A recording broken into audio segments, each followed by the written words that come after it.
গাঞ্জা খাওয়ার দরকার আছে? কিছু গাঞ্জুকটা আইছে তো আজকে মিরপুরের আশেপাশে না, কিছু আসছে। তাহিরি আইব একটু ওয়াজটা শুন নাই, মাগরিবের পরে মাইরে দিছে, মাইরে দিয়া চকলেট বটলের মুখে দিয়া মুখটা একটু দুইয়াটি আয়া বইছে আর কি। আমার কথা হইলে যে খাইলেছে রে বাবা, অসুবিধা নাই। অন খাউন্ডা যে অন্যায় হইছে এটা বুঝছত নি? বুঝছি, বুঝলে আজকে খালেস নিয়তে এই ফকির বেরের দরবারে তওবা কর, দেখবে সব গাঞ্জা খাওয়ার গুনাহ মাফ হয়ে যাবে। তাহলে তওবাটা করতে কি টিহা লাগবো?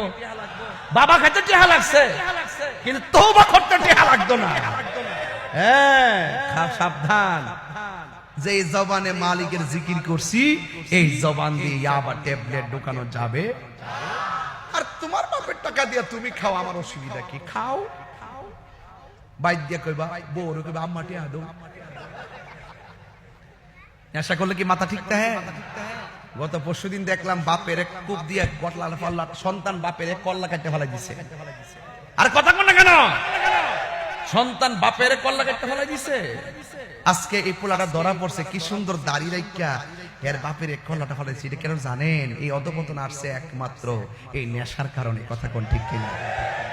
নেশার কারণে। আর সঙ্গ দোষে, কি দোষে? সঙ্গ দেশে বাপের কাছে যা চা তা যখন পাই না, ওই সন্তান তখন বাপের উপরে ক্ষিপ্ত হইয়া বাপের আঘাত করে। এমন যাতে লানুইতা সন্তান কি জগতে কেউ আছে? এই বাবা খুর হুন, তোরা ফাওদের আব্বাটা কে? হে বাবা খাইলে গেছে তোর, আমি বাপ দাহি।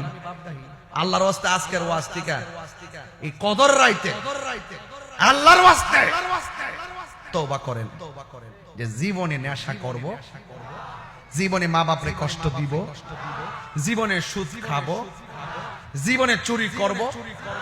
মন থাকবো, এই মন থাকবো। এই রাত্রটা গুনাহ মাফের রাত। এই রাত্র আগামী বছর নাও পাইতে পারি। কথা কন না কেন?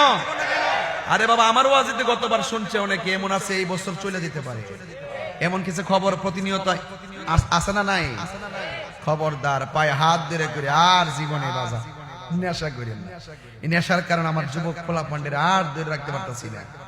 এরা যেই পাগল হইছে, তুচ্ছ ঘটনাকে কেন্দ্র করে মানুষ মেরে ফেলতেছে। শুধু তারা মারতেছে এমন না, অনেক অসাধু লোকরা ঘরের কোনায় বসে বসে এদেরকে দিয়া অকারেন্স বাড়াইতেছে, এদেরকে দিয়া মানুষ মারাইতেছে, এদেরকে দিয়ে আগুন ধরাইতেছে, এদেরকে দিয়ে গাড়ি পুড়তেছে।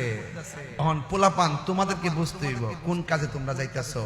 আওয়াজ ফিরা কোন, আমরা ওলি আল্লাহর পথে থাকলে দেখবেন এই নেশাও নাই, আমাদের মাঝে উগ্রতাও নাই, জঙ্গিবাদিতাও নাই। কথা কোন ঠিক কোন?